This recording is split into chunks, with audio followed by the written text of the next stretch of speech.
Hello, my name is Logan Mayo, and for my final presentation, I will be discussing Hurricane Ida, the strongest and most damaging hurricane during the 2021 season.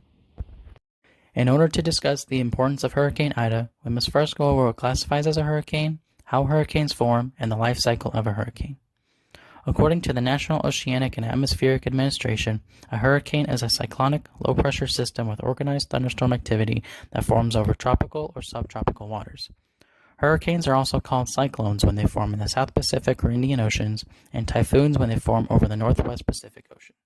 Tropical storms are storm systems over an ocean with sustained winds between 39 and 73 miles per hour.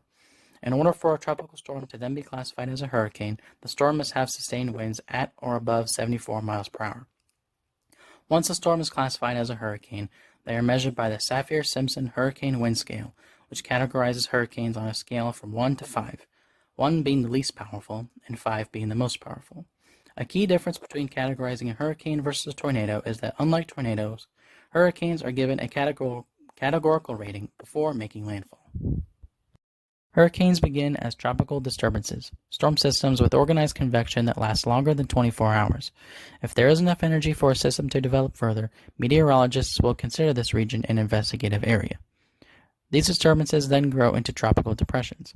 Tropical depressions are storm systems with a defined area of low pressure. The center of this low pressure is where rotation occurs. As the storm sucks in more warm, moist air into the low pressure system, the system intensifies to the point where it is classified as a tropical storm. Lastly, if the atmosphere allows for it, a storm system sitting over 80-degree or higher water facing little wind shears will eventually form a well-defined eye. The extreme drop in low pressure will cause the wind speeds to pick up beyond what is needed for a hurricane to classify. It came to be known as Hurricane Ida formed in the Caribbean just south of Cuba. The storm system developed on August 26, 2021, and was classified as a tropical disturbance at 10 a.m. Central Daylight Time. The disturbance developed into a tropical storm by 7 o'clock that same night. The next day, the tropical storm intensified into a Category 1 hurricane just before making brief landfall on the western edge of Cuba at roughly 1 p.m. Once past Cuba, Hurricane Ida would go through its first of two rapid intensification periods.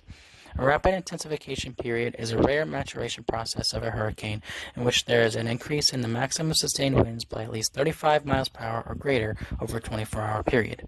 In Ida's case, the system developed from a low Category 1 hurricane to a Category 2 hurricane with sustained winds at around 105 miles per hour at around 1 p.m. Finally, on its journey through the Gulf of Mexico, Ida would experience its second rapid intensification period. The hurricane grew from a low Category 2 hurricane into a high Category 4 hurricane in just under 5 hours. The hurricane at one point had a peak wind speed of 172 miles per hour, but steadied out at around 145 to 150 miles per hour upon landfall at 11:55 a.m.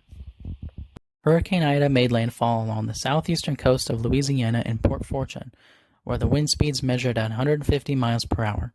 In areas including Terrebonne and Lafourche, marinas were completely destroyed, trees were uprooted, floods caused water damage, electricity was wiped out, and older, weaker structures collapsed.